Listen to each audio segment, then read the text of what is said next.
There's 4 lighted jackets in total. There's this one, which is kind of the newest one. There's kind of more of an LED one. There's the one that I wore, the original one with the blue, and there's one with all the red on it. And all 4 of them are pieces of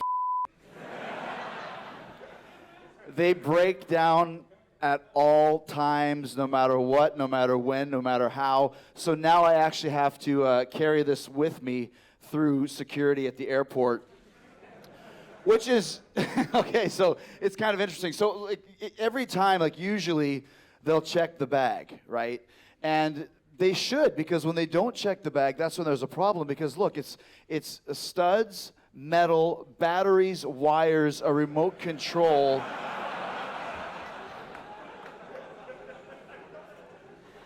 If you're not checking that, then we're all in trouble, I would say, right? But yeah, so these things, they constantly break down because they're very specifically made. They're prototypes because they've never really been made before. And the second one that I had was right before WrestleMania. And I'm not good with exact dates, so you guys will have to help me out with that because I know you guys know everything, and I don't know anything. So the WrestleMania that I had against CM Punk was WrestleMania. Congrats, you get a prize. Which is the story. Everybody gets a prize.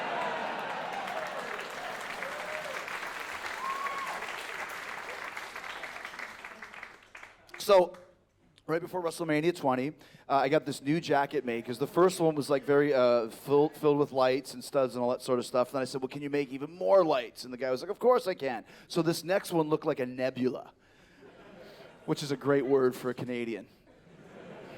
A nebula. You have to Google it. I'm not sure exactly what it means. Something to do with galaxies. So it was this really great piece of work. And, of course, you're always a little bit nervous when you have these things because you almost become a slave to the prop when you use it. Because if it doesn't work, it kind of throws off your entire game plan and you just kind of lose your mental issues or, you lose your mental focus, all that sort of stuff. So I had this thing, and I was trying it and practicing it, and this one has a remote control. That one just had an on and off switch that I had in the back of the jacket. So I was trying it. It was working perfectly. This thing was great. It was beautiful. So then I go up to the gorilla position at the stadium in Miami. I knew where WrestleMania 20 was. I didn't know what number it was, but I knew where it was. So there you go. Was it Miami? Oh, it was 28. Sorry, I thought he said 20. Was I even at WrestleMania 20? Guys, it's been a lot of years, okay? So, WrestleMania 28 in Miami. Jericho versus CM Punk. Okay, thank you. So, I have the jacket. I go to gorilla position. Now, in the WWE, as you guys know, they have these amazing video packages that just show the whole ebb and flow of the feud and the angle and the storyline. It's just like so nice and so fun to watch. So, I'm up in gorilla position, and this video comes on, and I'm like, well, I'm just going to try the jacket on once more and try the light on. And, of course, I try it on, and the whole right side, this is left in Canada, the whole right side has gone dead, okay? So this side is blinking like the light of 1,000 suns, and this one is freaking dark, dead, done. And I hadn't even worn it yet. It was the first time, and I'm panicking. Because I don't even care about the match. I don't even care that it's WrestleMania. I don't even care that it's for the world title. All I care about is that my stupid jacket isn't working. And I don't know what to do. So it's one of those things where now my mental focus is gone. And on top of that, I'd had so many problems with the first jacket that Vince would always make jokes. And Triple H would make jokes, oh, your jacket worked today. 1 out of 10 ain't bad, And I was like, so now I'm always scared. It's like, I got this stupid prop, and if it doesn't work, now I got to deal with this asshole too, telling me, laughing that my jacket doesn't work. So now I'm terrified. It's like, not only is the jacket not working, but I have to hear Vince's, cat calls. So I'm trying, it won't work, So now I have to go out there. So, this was when I was still doing the entrance that I did tonight, where you have, your back to the crowd. And I know that there's a cameraman here, right? And there's not one on this side. So I figure, okay, this side works. So as long as I kind of angle myself this way, they won't be able to see it, right? So I do that, and then I go down, and it's one of those WrestleMania ramps, which is like 100 feet long. It's so long. So now I'm walking kind of like Bela Lugosi and Dracula down to the ring like this. You know? Like I'm almost trying to do like kind of a dance like this. And then I get into the ring, and then once again, I'm just kind of like going like this, like profile, like, all right, look at my jacket.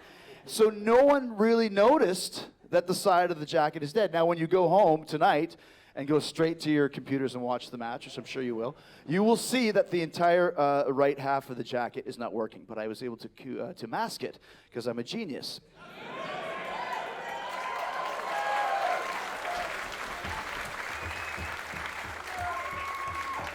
So then I'm trying to figure out, like, why the hell wasn't this thing working, right?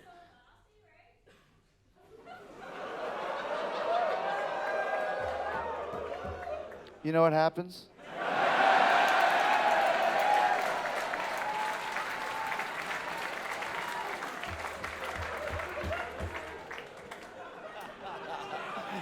It really works. So I'm trying to figure out why this stupid thing didn't work and what happened to it. So I go back to the dressing room after. We had the match. I thought it went pretty good. And but still, in the back of my mind, I'm like, why didn't this stupid jacket work? I even text the guy who made it. Like, I spent, $15,000 on this thing. It's a piece of it didn't work. What's wrong with you? I'm yelling at everybody. And meanwhile, then I've got a couple text photos from Christian. Christian, right. And he is now, he sent me a couple pictures of him and Brodus Clay. Remember that name?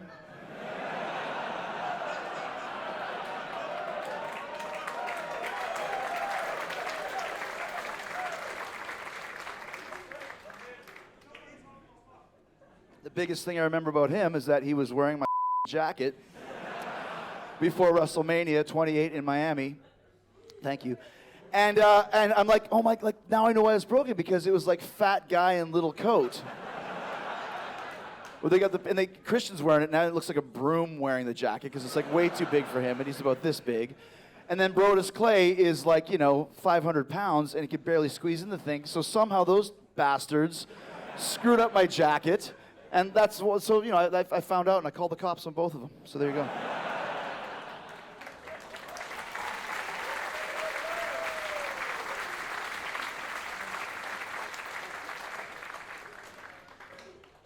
So this is kind of the re-debut of this jacket now, because last year, Dean Ambrose ripped up the jacket. He destroyed it. Yeah, Dean, absolutely.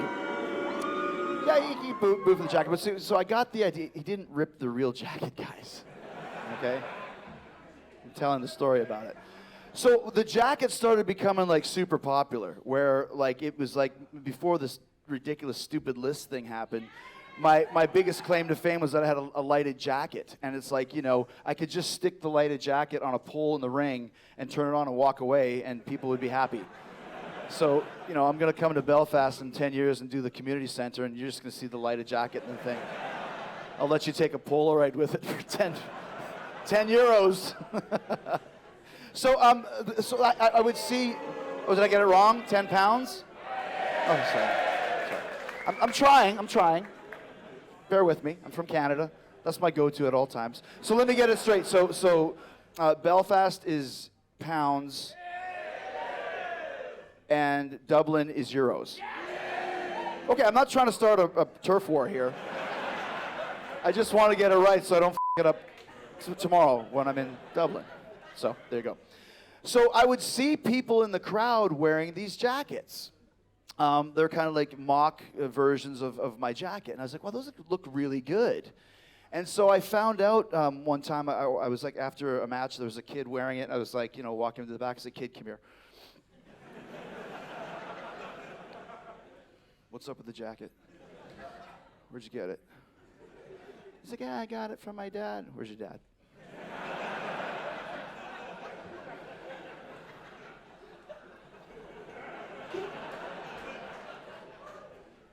What's up with the jacket? Where'd you get it?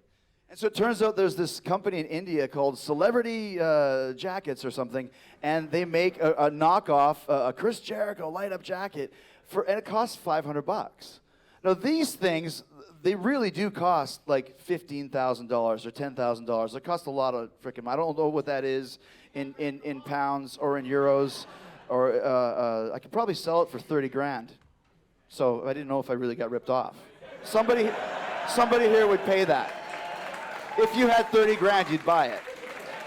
Instead, you got 3 pounds for a beer. So shut the up.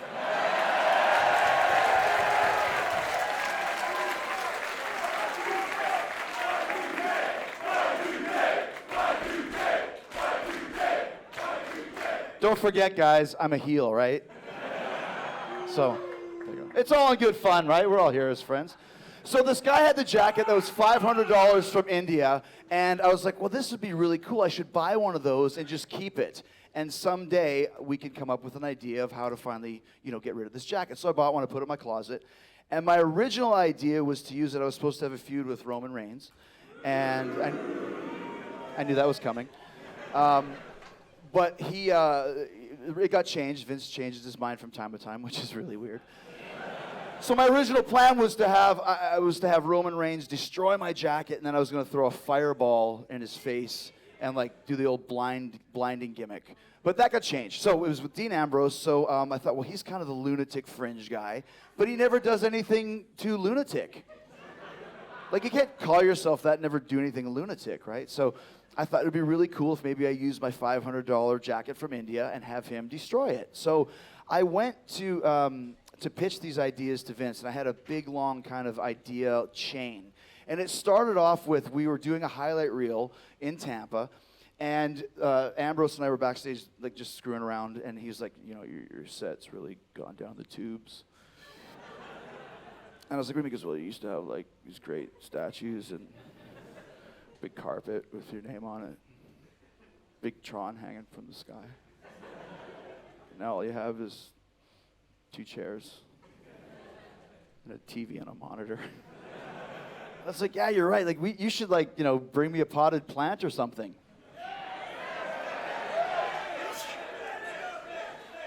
And there you go, yeah. Big pop for Mitch, the potted plant. So I'm like, yeah, that'd be great. We should find a potted plant. Yeah, that's great. We should find a potted plant. So we're now walking, and this is what you guys think. You think when you watch the WWE that it's a big multi-billion-dollar corporation with all the gears running together, and it's all this big planned-out thing. Well, it's really not, because about 2 hours before the show, Ambrose and I are walking through offices in the Tampa arena, staff offices, trying to sneak in the door. This door's open. Can I help you guys? Oh, yeah, we're just looking for the dressing rooms. Oh, they're down the hallway. Oh, thank you. Fuck. This one's open. There's a potted plant. Take it. So that was the original potted plant. We stole it from a office, the staff office in Tampa. So we take that to the ring, and then my idea was that maybe at some point in time we'll use this potted plant as a decoration on the highlight reel until finally it comes my turn to use it as a weapon. Which I did. So I had a thing with Dean Ambrose, and we do this highlight reel, and then I end up attacking him. Then I go on the floor, and I smash this potted plant on his head, which, to be quite honest, it's like a 20-pound, foreign object. It could crush your head, it could f*** you up pretty bad. But all anybody cared about was the fact that Mitch the potted plant was dead. And there was memes, and there was GIFs, and there was tweets, and there was frickin' MySpaces, and there was everything in between, all talking about how Mitch the potted plant had died, and I was furious. Because it's not a potted, it's a pot that's made of clay that you bake, and it would kill you if it would smash your head. And they go online, WWE.com, and Mitch the potted plant. I call us. You take that frickin' story down right now.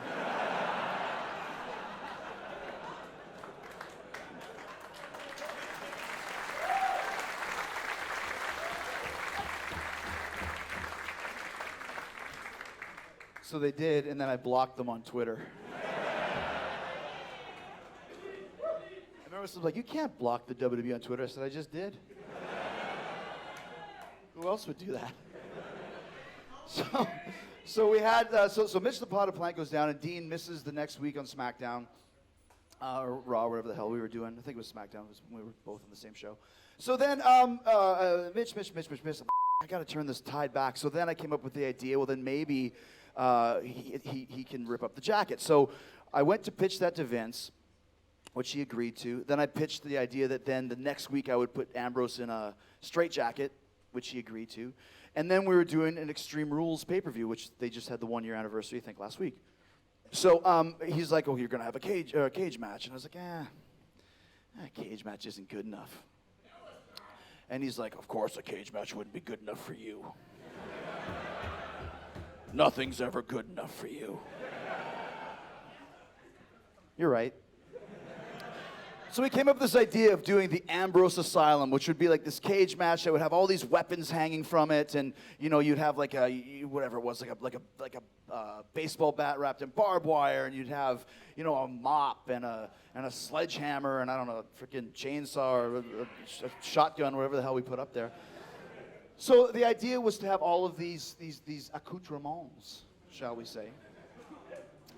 Another good word for a Canadian. Which I used early today with we had a great time with the fine VIPs that came by today, but a lot of the VIPs wanted to put my scarf on. I'm like, dude, get your hands off my scarf.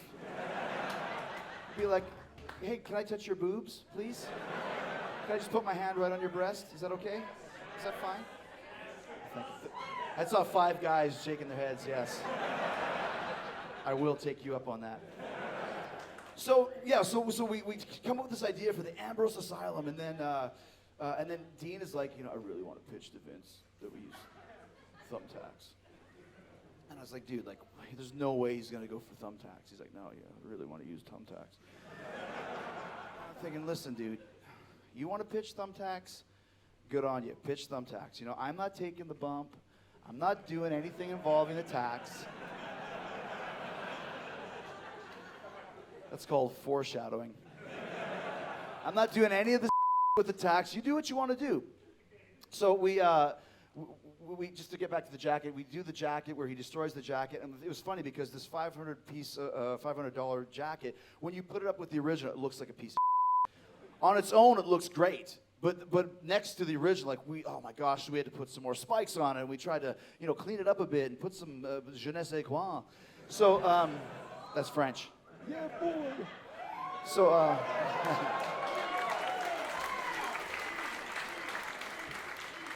okay. That gets a pop. I'll use that later. See?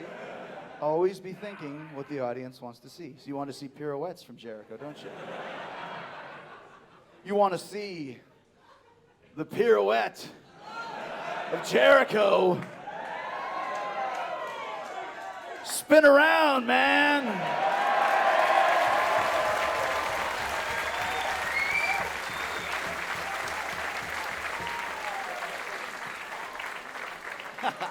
So we put all of these extra electronics and random wires and circuit boards inside the jacket, and then Vince was like, so what happens is that it goes dark, and I come to the ring, it goes dark as it always would, and then suddenly you kind of see me fall down, and then the jacket comes back up, and then goes to the ring, and when the lights turn on, it's Ambrose, and of course I'm down, and don't do it, and then he destroys it. But Vince wanted Ambrose to do cartwheels down to the ring.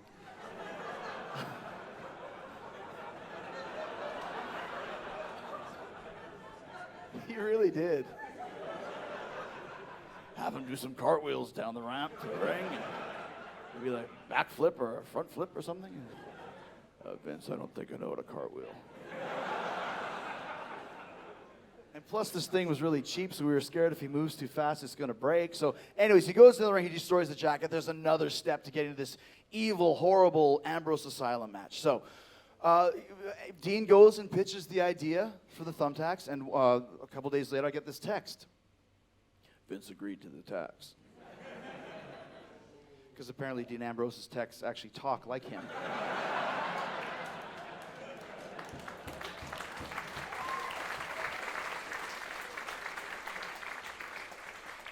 I'm just flying by the seat of my pants here, guys. I'm just making it up as I go along. So I'm like, oh my gosh, he went for the tacks? And Dean, yes, because I guess Dean had worked with Brock Lesnar at WrestleMania in kind of an extreme fight match, whatever, street fight. He had wanted to pitch the tacks, but Brock didn't want to do it. So Vince let him agree to the tacks in our match. So then I'm like, well, good for you, man. And then the original idea was for me to win the match, and then that was changed to me losing it. So that's when I started to realize, like, oh,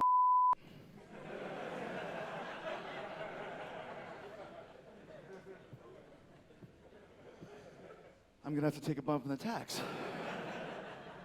And Dean was like, no, I'll take it. I was like, no, you can't, dude. Like, you can't take a bump in the tax and still win the match. That's absolutely insane, because if you are, if I'm going to talk to you guys, and if you're not wrestling or have never wrestled, and I say, I'm going to be a clothesline, or I'm going to be a suplex, you can go, wow, that looks like it hurts. But you don't really know for sure, right? Because you've never done it. But everyone knows what it feels like to get stung by a bee or get pricked by a needle, getting like your blood taken out. You know that feeling and how uncomfortable it is. So to me, my idea was, if you're going to take a bump in the tax, it has to be the most devastating, worst thing that you could ever experience, because everyone knows what it feels like. You know what I'm saying? Do you agree with that? Right.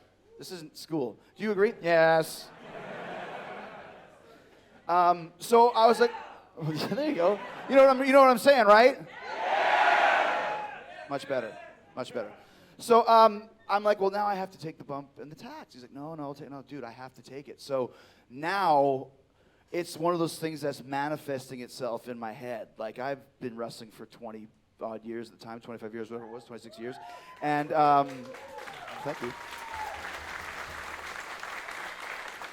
I had never done anything like that before. And I had so many people like, why would you do that? Why would Jericho at 45 years old take a bump in the tax? Well, because it was better for the match that way. It was what was best for the match, was for me to take the tack bump. And plus, I got off on it a little bit, too. What the hell? You know? I'm hardcore.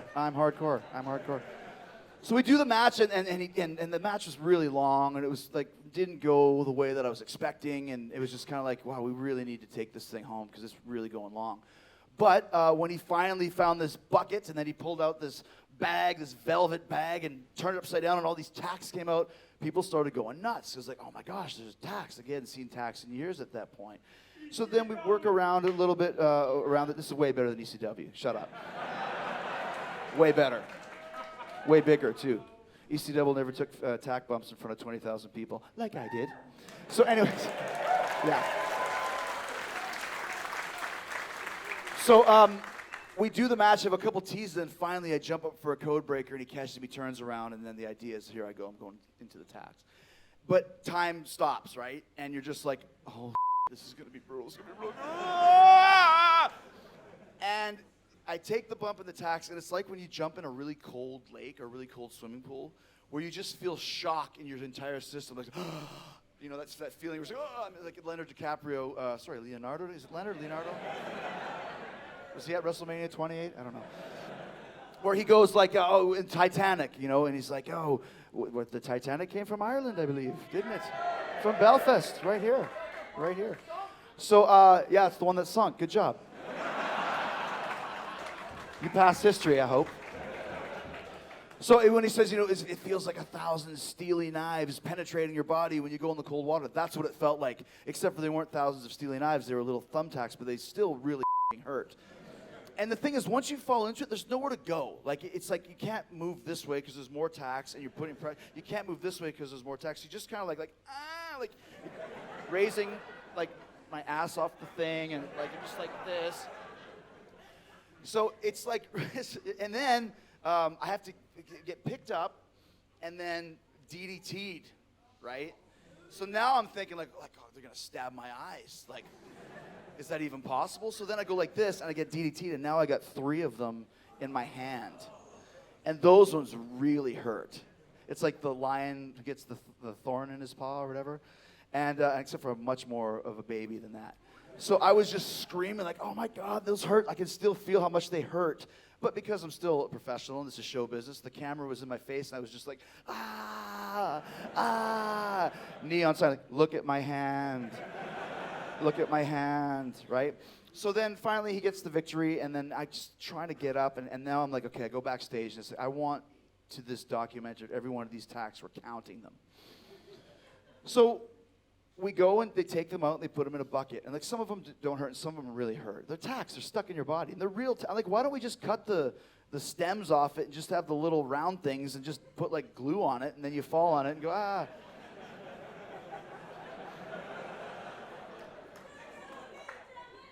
They didn't go for that one. So I go back, yeah, they were the tacks of Jericho. Pull them out, man.